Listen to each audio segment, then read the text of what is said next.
Hello बच्चों, कैसे हैं आप लोग? अच्छे?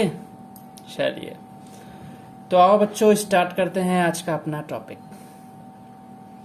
आज का अपना टॉपिक पढ़ने से पहले पहले हम ये जानेंगे कि मैंने पिछले क्लास में क्या पढ़ा।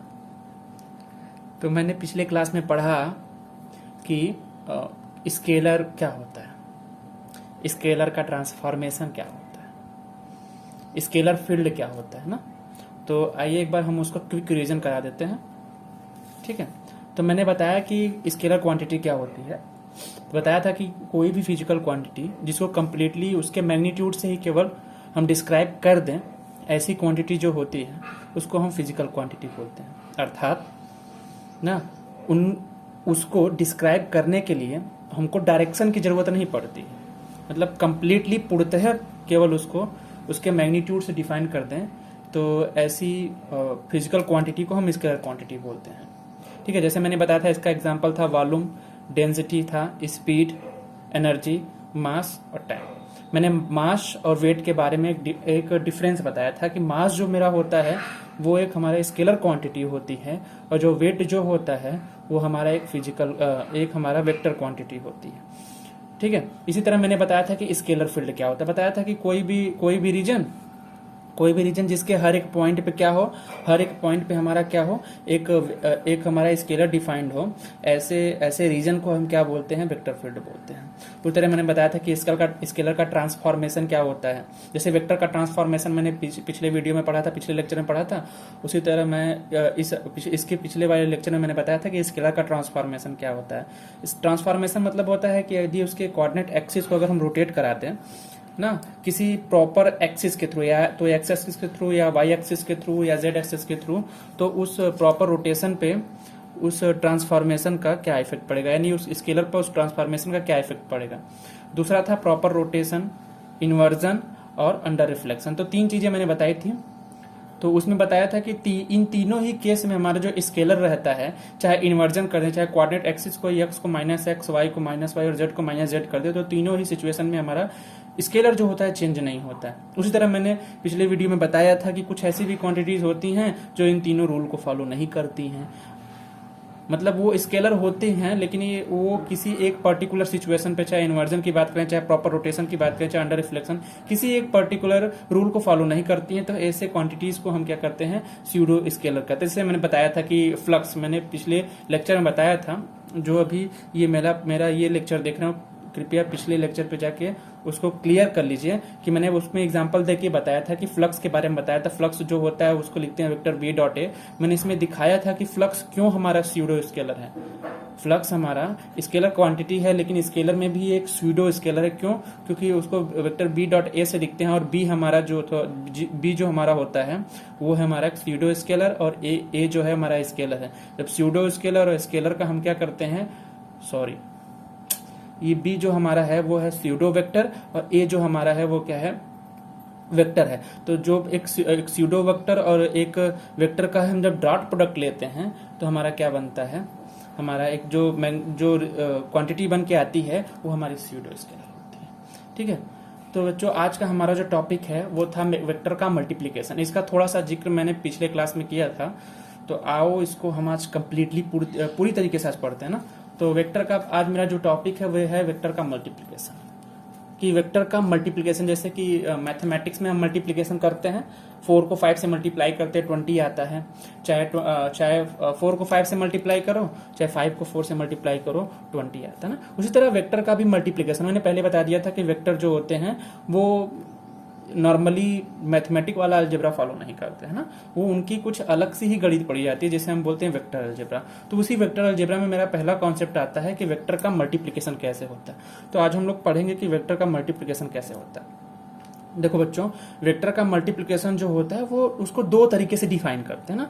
अब आप पूछोगे कि सर मल्टीप्लिकेशन तो हम एक ही तरीके से पढ़ते हैं, मल्टीप्लिकेशन तो एक ही होता है भाई, चाहे 4 में 5 का मल्टीप्लाई करो, चाहे 5 में 4 का मल्टीप्लाई करो, मल्टीप्लाई तो मल्टीप्लाई होता है। लेकिन हाँ, वेक्टर में मल्टीप्लिकेशन दो तरीके से होता है बच्चों। पहला जो हमारा मल्टीप्लिकेशन होता है वो होता है वेक्टर डॉट प्रोडक्ट। ठीक है, पहला जो होता है वेक्टर डॉट प्रोडक्ट, और उसको कई और नाम से भी जानते हैं। उसको स्केलर प्रोडक्ट भी बोलते हैं और उसको प्रोजेक्शन प्रोडक्ट। तो उसको तीन नाम और दो और नाम से जानते हैं। तो पहला नाम है वेक्टर डॉट प्रोडक्ट, दूसरा नाम है स्केलर प्रोडक्ट और तीसरा नाम है प्रोजेक्शन प्रोडक्ट ना। यानी कि जो पहला मल्टीप्लिकेशन है वो है वेक्टर डॉट प्रोडक्ट, ठीक है। और दूसरा जो मल्टीप्लिकेशन है वो है हमारा वेक्टर क्रॉस प्रोडक्ट, और इसको एक और नाम से जानते हैं, उसको बोलते हैं वेक्टर प्रोडक्ट। क्यों हम इसको स्केलर प्रोडक्ट बोलते हैं, vector product, vector dot product को हम क्यों स्केलर प्रोडक्ट बोलते हैं और क्यों इसको प्रोजेक्शन प्रोडक्ट बोलते हैं, जब हम इसको कंप्लीटली जब पढ़ाएंगे ना, अभी मैं इसको पढ़ाने वाला हूँ, खासकर ये पहला वाला वेक्टर डॉट प्रोडक्ट। इस लेक्चर में मैं कोशिश करूंगा कि पूरा वेक्टर डॉट प्रोडक्ट के जितने भी तमाम चीजें हैं, जितनी भी पूरी इंफॉर्मेशन है, मैं आपको दे सकूं। तो पहला मैं पढ़ाऊंगा वेक्टर डॉट प्रोडक्ट ना, उसमें मैं बताऊंगा कि इसको स्केलर प्रोडक्ट ही क्यों कहते हैं और इसको प्रोजेक्शन प्रोडक्ट क्यों कहते हैं। तो बच्चों पहले ये जान लो कि किसी वेक्टर का मल्टीप्लिकेशन फाइनली दो तरीके से होता है, एक डॉट प्रोडक्ट होता है, एक क्रॉस प्रोडक्ट होता है ना। तो पहला हम पढ़ेंगे कि पहला जो हमारा मल्टीप्लिकेशन है, उस मल्टीप्लिकेशन में पढ़ेंगे वेक्टर का डॉट प्रोडक्ट, ठीक है बच्चों। तो वेक्टर का डॉट प्रोडक्ट देखो हम कैसे डिफाइन करते हैं। कहते हैं दो वेक्टर अगर हैं, वेक्टर ए और वेक्टर बी, तो वेक्टर है वेक्टर ए और वेक्टर बी, यदि उन दोनों का टेल, ये बहुत इंपॉर्टेंट पॉइंट है ना, वेक्टर ए और वेक्टर बी का जो टेल है वो आपस में कितना एंगल बना रहा, वो थीटा एंगल बना रहा। मान लेते हैं, अज्यूम करते हैं कि दो वेक्टर है, वेक्टर ए वेक्टर बी, वो आपस में उन दोनों का टेल यानी कि उन दोनों का जो प्रारंभ है वो आपस में कितने एंगल पे है, थीटा एंगल पे है। ये मेरा फिगर था, ठीक है। और उसमें मान लेते हैं कि इस वेक्टर का जो मैग्नीट्यूड है यानी परिमाण जो है वो हमारा मैग्नीट्यूड ए है और इस वाले वेक्टर का जो मैग्नीट्यूड है बी। तो मैंने ऐसे लिख लिया इसको ना कि let magnitude of vector A is equal to 1 and magnitude of vector B is equal to B. अब आओ बच्चों देखते हैं कि इसको कैसे नोटेशन उसको कैसे दर्शाते हैं ना। तो पहले हम डॉट प्रोडक्ट को दिखाते हैं, वेक्टर ए पहला वेक्टर डॉट दूसरा वेक्टर ना। ये जो बीच की बिंदी है ना, इस बिंदी को हम क्या पढ़ते हैं, डॉट, ठीक है। तो इसका नोटेशन ऐसे होता है, vector A dot vector B, ऐसा कहीं लिखा आपको मिल जाए आप समझ जाइए क्या लिखा है, vector A dot vector B. अच्छा इसको पढ़ते कैसे हैं, हाउ टू रीड ना, तो इसको पढ़ते हैं vector A dot vector B. Vector मतलब वेक्टर जो फर्स्ट वेक्टर है उसका नाम, डॉट वेक्टर जो सेकंड वेक्टर। तो यहाँ मैंने फर्स्ट वेक्टर ए माना है और सेकंड वेक्टर मैंने क्या माना है, बी। इसको पढ़ेंगे vector A dot vector B. तो इसका ये हम कैसे इसको पढ़ते हैं। तीसरा मेरा जो इंपॉर्टेंट चीज है उसका होता है कि what is mathematical meaning. Dot product मैंने लिखा है तो उसका मैथमेटिकल मीनिंग क्या होता है, यानी उसका गणितीय स्वरूप क्या होता है, गणितीय अर्थ क्या होता है ना। तो vector A dot vector B का जो गणितीय स्वरूप होता है वो होता है ए का मैग्नीट्यूड, वेक्टर ए का magnitude multiply by vector B का मैग्नीट्यूड मल्टीप्लाई बाई उन दोनों के बीच का एंगल का कॉस। देख रहे हैं, ए का मैग्नीट्यूड, वेक्टर ए का मैग्नीट्यूड, वेक्टर बी का मैग्नीट्यूड और उन दोनों वेक्टर के बीच का जो एंगल है उसका कॉस, यानी A vector mod of vector A mod of vector B cos theta. तो यहां मैंने पहले डिस्क्राइब किया था कि मॉड ऑफ वेक्टर ए क्या है, ए है, और मॉड ऑफ वेक्टर बी क्या है, स्मॉल बी है। तो हम vector A dot vector B को क्या लिख सकते हैं, ए बी कॉस थीटा। तो ये हो गया इसका मैथमेटिकल मीनिंग। यदि वेक्टर ए किसी दो वेक्टर का डॉट प्रोडक्ट लिखना है तो पहले वाले वेक्टर का मैग्नीट्यूड लिखो, उसमें दूसरे वाले वेक्टर के मैग्नीट्यूड का मल्टीप्लाई करो और उसमें उन दोनों के बीच का जो एंगल है उसका कॉस लेके उसमें मल्टीप्लाई कर दो, तो हमारा जो कहा जाता है वेक्टर डॉट प्रोडक्ट का मैथमेटिकल मीनिंग है। तो बच्चों याद रखना, vector A dot vector B बराबर क्या होता है, mod of vector A mod of vector B cos theta. चूंकि यहाँ मैंने मॉड ऑफ वेक्टर ए माना है और मॉड ऑफ वेक्टर बी क्या माना है, मैंने बी माना है, तो इसलिए क्या हो जाएगा, ए की जगह क्या हो जाएगा हमारा ए ना, और बी की जगह हमारा क्या हो जाएगा बी, और हमारा क्या हो जाएगा कॉस ऑफ थीटा। अब बच्चों एक चीज में बड़ी ध्यान रखने वाली चीज होती है कि जब भी हम डॉट प्रोडक्ट लिखते हैं तो ये हम श्योर कर लेते हैं कि जो एंगल है उन दोनों के टेल के ही बीच में बना है ना। जैसे कि यहाँ इन दोनों का टेल, ये टेल है ये इसका टेल है, इन दोनों के टेल के बीच का जो एंगल है वो थीटा है। तो ये श्योर कर लेते हैं कि जो थीटा बनना चाहिए वो दो वेक्टरों के टेल से टेल ही बनना चाहिए, ठीक है। मतलब दो वेक्टरों के टेल के बीच का जो झुकाव होता है वहीं से हम थीटा डिफाइन करते हैं, ठीक है। गलती ये हो जाती है जैसे कि यहाँ देखें हम ना, यहाँ देखें, यहाँ एक वेक्टर ऐसे है, ठीक है, यहाँ एक वेक्टर ऐसे है, ठीक है। अब हम क्या करते हैं, एक वेक्टर का हेड यहाँ है और दूसरे वेक्टर का क्या है, टेल यहाँ है। तो ये एंगल देखिए हम कहां से ले रहे हैं, एक वेक्टर के टेल से और एक वेक्टर के हेड से। तो ये एंगल जो है हमारा एंगल गलत हो जाएगा, इसलिए मैंने यहाँ क्या लिख दिया, नालायक। जो ऐसा करेंगे वो नालायक होंगे, ठीक है। तो हम क्या करेंगे, हमको हमेशा एंगल कहाँ लेना होता है, दो वेक्टरों के टेल से टेल, ठीक है। तो ये मेरा पहला वेक्टर था, ठीक है। अब ये इसका तो टेल यहीं पे है ना, हमको इस वेक्टर का टेल यहाँ ले जाना है। तो हम जानते हैं कि अगर वेक्टर को हम आगे उसी डायरेक्शन में स्लाइड कर दें या उसी डायरेक्शन में नीचे की तरफ स्लाइड कर दें, उसके मैग्नीट्यूड को कांस्टेंट रखते हुए, तो बोलते हैं कि उस पर वेक्टर का कोई इफेक्ट नहीं पड़ता है ना। मैंने ट्रांसलेशन ऑफ वेक्टर बताया था कि वेक्टर को अगर अप डाउन या फिर उसी डायरेक्शन में हम स्लाइड कराते हैं कीपिंग मैग्नीट्यूड कांस्टेंट, देन उस वेक्टर पर उस ट्रांसलेशन कोई इफेक्ट नहीं पड़ता। तो इसी वेक्टर को जस्ट हम स्लाइड करा के यहाँ पे ऐसे डाल दें ना, तो अब देखो इस वेक्टर का टेल, अब ये भूल जाओ, अब ये भूल, क्योंकि मैंने स्लाइड करा के यहाँ कर दिया इसको ना। तो अब ये वेक्टर का टेल, अब ये वेक्टर का टेल हो गया, यानी कि ये अब ये वाला जो एंगल बनेगा वो एक्चुअली एंगल थीटा होगा। तो दो वेक्टरों का हमको जो एंगल लेना होता है वो उसके टेल से टेल लेते हैं ना, तो ये वाला जो एंगल है वो राइट एंगल है, ठीक है, वो सही है। अब बात आती है कि जब हम इसका मैथमेटिकल मीनिंग जान लिए कि vector A dot vector B बराबर ए बी कॉस थीटा, ये हमारा आता है, ठीक है। अब हम देखते हैं कि हमारा vector A dot vector B zero कब होता है। Vector A dot vector B यानी ये वाली क्वांटिटी बराबर जीरो कब होगी। देखो जीरो तभी, जीरो तीन केस में पॉसिबल, जीरो तीन सिचुएशन में पॉसिबल है। पहला है कि ये mod of vector A he zero हो जाए, यानी कि जो ए है, जो वेक्टर ए है उसका मैग्नीट्यूड जीरो हो जाए, इसीलिए लिखा है मॉड ऑफ वेक्टर ए बराबर जीरो ना। दूसरा हमारा केस है कि ये जो बी वेक्टर यानी mod of B vector zero हो जाए, जीरो में किसी नंबर से मल्टीप्लाई करेंगे तो ये वाली क्वांटिटी पूरी जीरो हो जाएगी। या तो ए जीरो हो जाए, मॉड ऑफ ए जीरो हो जाए, या मॉड ऑफ बी जीरो हो जाए, या कॉस थीटा ही पूरा का पूरा जीरो हो जाए ना। तीन केस हैं, या मॉड ऑफ ए जीरो हो जाए, मॉड ऑफ बी जीरो हो जाए, या ये कॉस थीटा ही पूरा जीरो हो जाए। तीनों में से कोई एक अगर जीरो हो गया तो हम कहेंगे कि उसका जो डॉट प्रोडक्ट है वो जीरो के बराबर आ जाएगा। ये जानना बहुत जरूरी है ना, इसलिए बता रहे हैं। तो पहला वेक्टर ए बराबर जीरो ना, यानी कि ये जो वेक्टर ए है वो उसका मैग्नीट्यूड कितना है, जीरो। इसको जीरो वेक्टर भी बोलते हैं ना। कहते हैं कि एक कोई जीरो वेक्टर के बारे में बताए थे कि कोई ऐसा वेक्टर जिसका मैग्नीट्यूड कितना हो जाए, जीरो हो जाए, उसे क्या बोलते हैं, हम जीरो वेक्टर बोलते हैं। तो यही तो ये कह रहा है कि मॉड ऑफ वेक्टर ए कितना है, जीरो है, तो इसलिए क्या है, जीरो वेक्टर है, ठीक है। दूसरा हमारा क्या है, mod of B. Mod of B क्या अगर जीरो हो जाए तब हमारा ये ए डॉट बी जीरो हो जाएगा। तो इसका मतलब, कहने का मतलब है कि अगर किसी दोनों वेक्टर में से कोई एक वेक्टर अगर जीरो वेक्टर हो गया, दोनों वेक्टर में से कोई एक वेक्टर जीरो हो गया, जीरो होने का मतलब है कि उस वेक्टर का मैग्नीट्यूड जीरो हो जाएगा।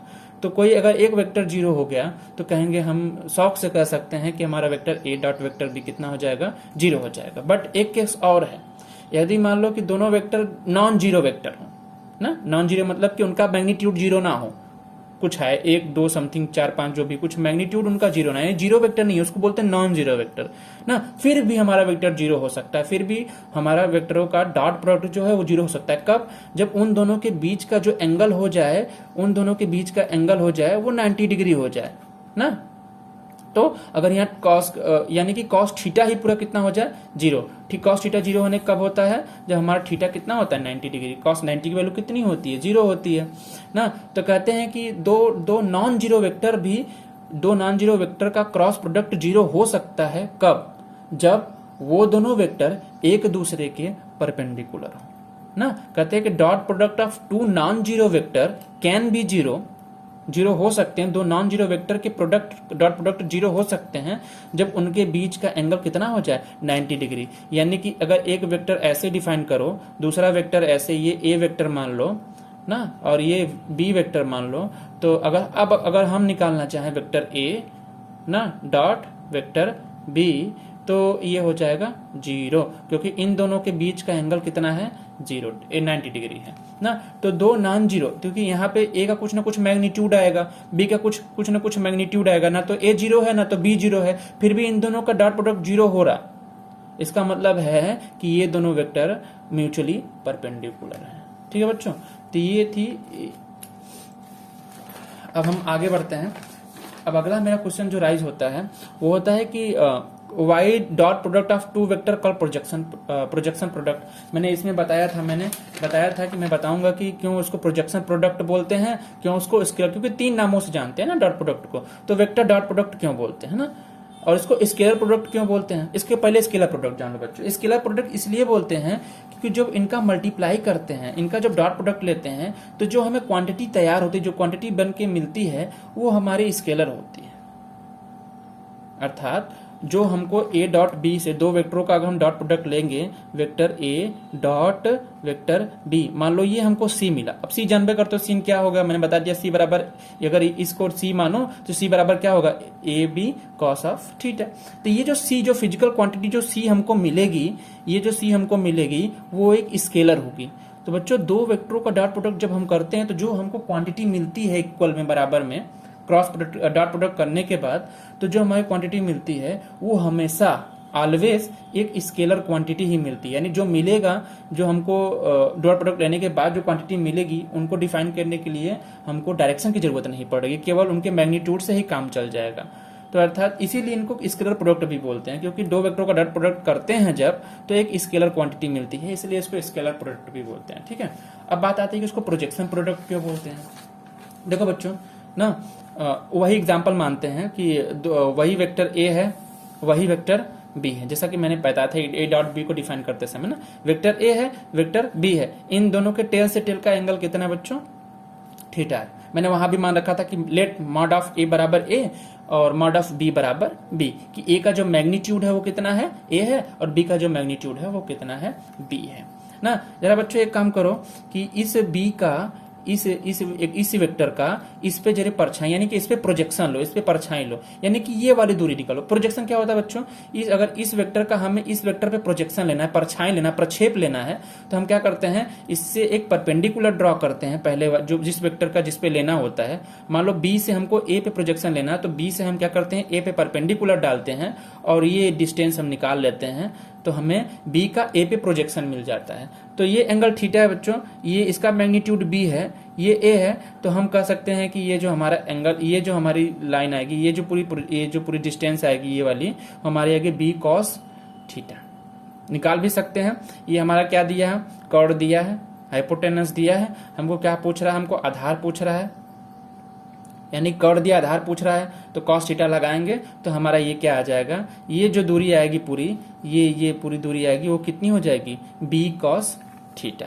तो अब चलो, मतलब ये दूरी आ गई, कह सकते हैं कि हमारा ये जो दूरी है वो हमारी b cos थीटा आ गई। अब हम जानते हैं कि वेक्टर a डॉट b बराबर क्या होता है, mod of a mod of b cos theta, ये हम पढ़ चुके हैं। ठीक है, तो अब उसका, हाँ, अब चूंकि मॉड ऑफ ए को मैंने क्या माना था, ए माना था स्मॉल है, और मॉड ऑफ बी को मैंने क्या माना था, बी, तो इसको लिख सकते हैं, ए डॉट बी को क्या लिख सकते हैं, ए बी कॉस थीटा। अब हमने प्रोजेक्शन निकाला, बी का प्रोजेक्शन निकाला ए पे, projection of B on A, तो कितना आया, बी कॉस थीटा ना। तो हम क्या लिख सकते हैं, वेक्टर ए डॉट बी क्या डिफाइंड है, ए बी कॉस थीटा ना।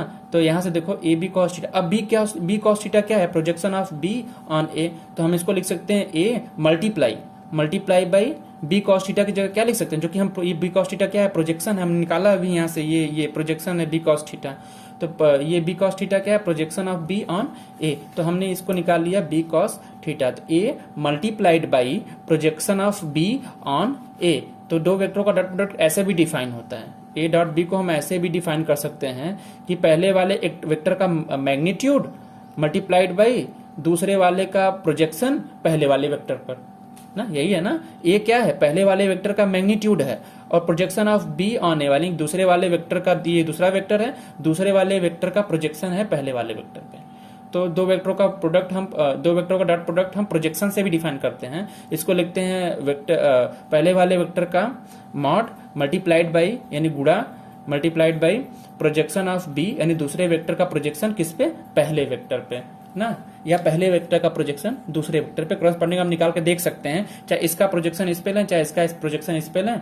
ठीक है, तो हमारा क्रॉसपोंडिंग हमको यही मिलने वाला, हमेशा ए बी कॉस थीटा ही मिलने वाला है। ठीक है, तो हम इसीलिए इसको प्रोजेक्शन प्रोडक्ट बोलते हैं, क्योंकि ये जो ए बी कॉस थीटा आता है एक्चुअली क्या है, ये प्रोजेक्शन है बी का ए पे, और उसमें ए से मल्टीप्लाई किया गया है। ठीक है, तो इसीलिए इसको प्रोजेक्शन प्रोडक्ट भी बोलते हैं।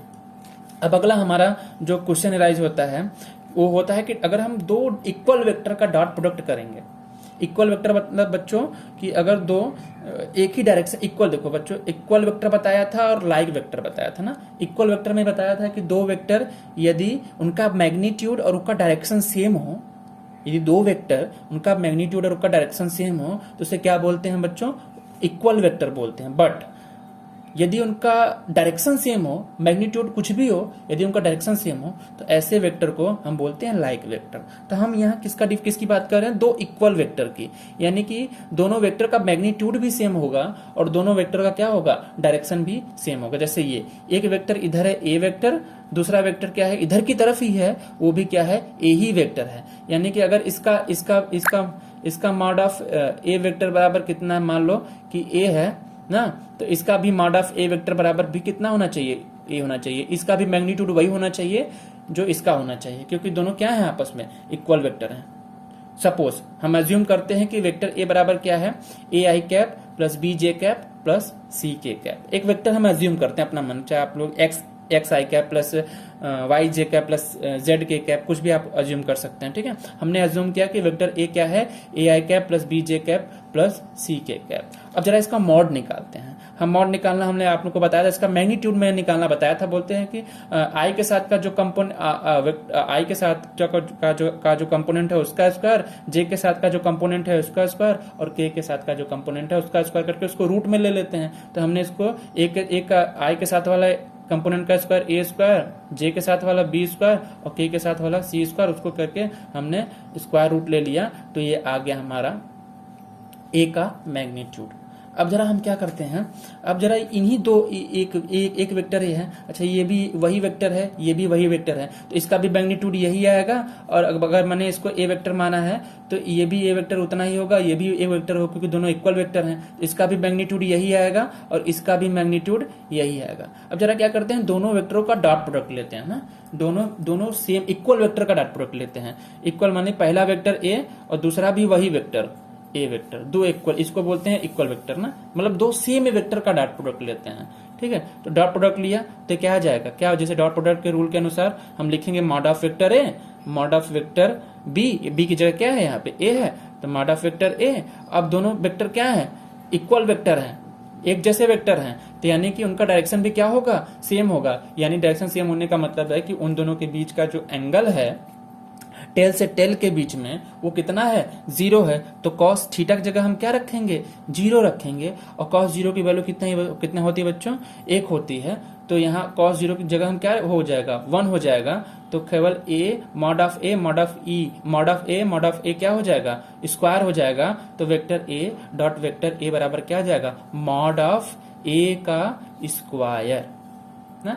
यानी कि अगर मॉड ऑफ ए हमने निकाला है तो क्या आ जाएगा, अंडर रूट में A square plus B square plus C square, A की जगह रखा और इसका स्क्वायर कर दिया, तो क्या आ गया, स्क्वायर से ये रूट कैंसिल, क्या आ जाएगा, A square plus B square plus C square. ठीक है, वो जो सबसे इंपॉर्टेंट पॉइंट है वो क्या है कि अगर दो इक्वल वेक्टर का, इक्वल वेक्टर मतलब बच्चों उसका मैग्नीट्यूड भी सेम और डायरेक्शन भी सेम ना, मैग्नीट्यूड भी सेम और डायरेक्शन भी सेम। जब डायरेक्शन सेम हो जाएगा बच्चों तो उन दोनों के बीच का जो एंगल हो जाएगा बनने टेल टू टेल, वो क्या हो जाएगा, 0। और डायरेक्शन अगर अपोजिट हो गया ना, इक्वल मैग्नीट्यूड अपोजिट डायरेक्शन ना, तो बोल देते हैं कि उनके बीच का एंगल 180 डिग्री हो जाएगा। ठीक है, तो यहाँ पे क्या है बच्चों, यहाँ पे vector A dot vector A क्या आ रहा, मॉड ऑफ ए का स्क्वायर ना। तो इसी तरह अगर ये मान लो, सपोज दैट मान लो कि जो ए वेक्टर है वो यूनिट वेक्टर हो जाए, सपोज दैट कि ये जो ए वेक्टर है वो ए वेक्टर कौन से वेक्टर हो जाए, यूनिट वेक्टर। यूनिट वेक्टर होने का मतलब बच्चों है कि उस वेक्टर का जो मॉड आएगा, उस वेक्टर का जो मैग्नीट्यूड आएगा वो 1 होने वाला, क्योंकि यूनिट वेक्टर का डिफिनेशन ही वही होता है कि ऐसा वेक्टर जिस वेक्टर का मैग्नीट्यूड कितना हो जाए, 1 हो जाए, उसे क्या बोलते हैं हम, उसको बोलते हैं हम यूनिट वेक्टर। ठीक है, तो हम क्या कर सकते हैं, इस मॉड ए की जगह मैंने माना था कि मान लो जो कि ए जो है ये ना होके अब मेरा ए जो क्या हो जाए, यूनिट वेक्टर हो जाए। तो यूनिट वेक्टर होगा तो उसका मॉड यानी उसका मैग्नीट्यूड कितना आएगा बच्चों, 1 आएगा। तो हम इस वाले फार्मूले का यूज करें जो मैंने निकाला था, दो इक्वल वेक्टर का डॉट प्रोडक्ट क्या होता है। तो मैंने देखा दो इक्वल वेक्टर का डॉट प्रोडक्ट मॉड ऑफ ए का ही स्क्वायर होता है, उस वेक्टर के मॉड का स्क्वायर होता है। ठीक है। तो हम यहाँ से क्या लिख सकते हैं, ये मॉड ऑफ ए का स्क्वायर, चूंकि मॉड ऑफ ए बराबर 1 है तो 1 का स्क्वायर क्या आ जाएगा, 1 हो जाएगा ना। यदि अगर दो यूनिट वेक्टर का हम क्या करते हैं, दो इक्वल यूनिट वेक्टर, देखो यहाँ इक्वल यूनिट वेक्टर का हम डॉट प्रोडक्ट लेंगे, चूंकि ए क्या है, ए भी यूनिट वेक्टर मान रखा मैंने, दूसरा भी वही यूनिट वेक्टर है, तो दोनों आपस में क्या हो गया, इक्वल, यानी दो सेम यूनिट वेक्टर का हम क्या कर देंगे, डॉट प्रोडक्ट लेंगे बच्चों, तो क्या आएगा हमारा 1 आएगा ना। तो इसी तरह बच्चों जो हमारा क्या होता है, हमारे यूनिट वेक्टर को हम कैसे डिफाइन करते हैं, 3 यूनिट वेक्टर मैंने पढ़ाया था, आई कैप, जे कैप और के कैप। ये करस्पॉन्डिंग एक्स एक्सिस के डायरेक्शन में होता है, ये वाई एक्सिस के डायरेक्शन में, और ये जेड एक्सिस के डायरेक्शन में। तीन ही मैंने बताया था कि तीन ही क्या होते हैं, ये हमारे यूनिट वेक्टर होते हैं, इसको डायरेक्शन वेक्टर भी बोलते हैं, और यही क्या है, बेसिस वेक्टर भी होते हैं। ये इसी से मिलकर सारा वेक्टर पूरे वेक्टर स्पेस में पूरा वेक्टर इसी से बनता है, ठीक है।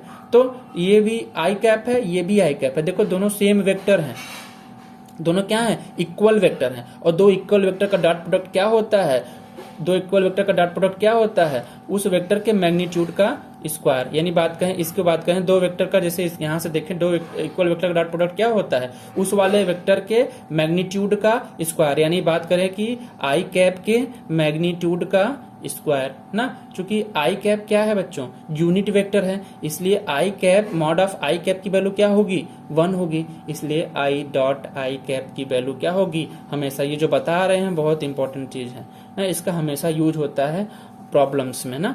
तो आई डॉट आई की वैल्यू क्या होगी बच्चों, 1 होगी ना। उस तरह जे डॉट जे ना, यानी जे कैप डॉट जे कैप की वैल्यू क्या होगी बच्चों, 1 होगी, और के कैप डॉट के कैप की वैल्यू बच्चों क्या होगी, 1 होगी, क्योंकि दोनों क्या हैं, दोनों इक्वल वेक्टर हैं, और इक्वल वेक्टर वो भी कैसे, यूनिट वेक्टर, तो इसलिए इसका मैग्नीट्यूड कितना आएगा, 1 आएगा, ठीक है। तो इसलिए आई डॉट आई क्या हो जाएगा, 1, जे डॉट जे कितना हो जाएगा, 1, और वेक्टर के डॉट वेक्टर के कितना हो जाएगा, 1। यदि ये यूनिट वेक्टर ना होते, कुछ और वेक्टर होते हैं, तो हम यहां से बता सकते हैं कि दो सेम वेक्टर, यानी दो इक्वल वेक्टर का जो डॉट प्रोडक्ट होता है, उस वेक्टर के मॉड का स्क्वायर होता है। यहां से देख रहे हो, मॉड ऑफ वेक्टर ए का स्क्वायर, ठीक है।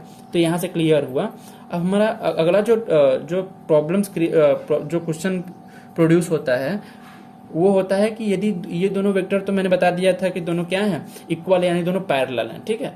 यदि दो वेक्टर जो हैं, कोई सा वेक्टर ए और वेक्टर बी, वो आपस में क्या है, ऑर्थोगोनल है, यानी आपस में परपेंडिकुलर, म्यूचुअली ऑर्थोगोनल है, परपेंडिकुलर है ना, तो क्या होगा, उन दो वेक्टरों का डॉट प्रोडक्ट जरा कोशिश करते हैं, ठीक है। तो मैंने पहला वेक्टर मान लिया, लेट ए बराबर A I cap plus B J cap plus C K cap, और दूसरा वेक्टर माना मैंने D I cap plus E J cap plus F K cap. ये दो वेक्टर मैंने ले लिया, कोई सा भी रैंडम वेक्टर मैंने उठाया।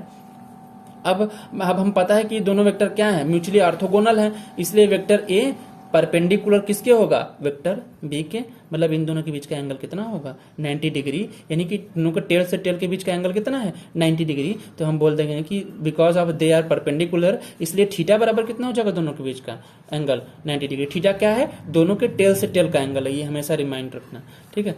तो इसलिए vector A dot vector B अब डिफाइन करते हैं, क्या है, mod of vector A mod of vector B cos of उन दोनों के बीच का एंगल, उन दोनों के बीच का एंगल बच्चों क्या है, 90 डिग्री, और कॉस 90 की वैल्यू कितनी होती है बच्चों, 0, और कॉस 90 की वैल्यू 0 होने की वजह से इसमें मल्टीप्लाई करोगे तो वेक्टर ए डॉट बी बराबर कितना आ जाएगा, 0 ना।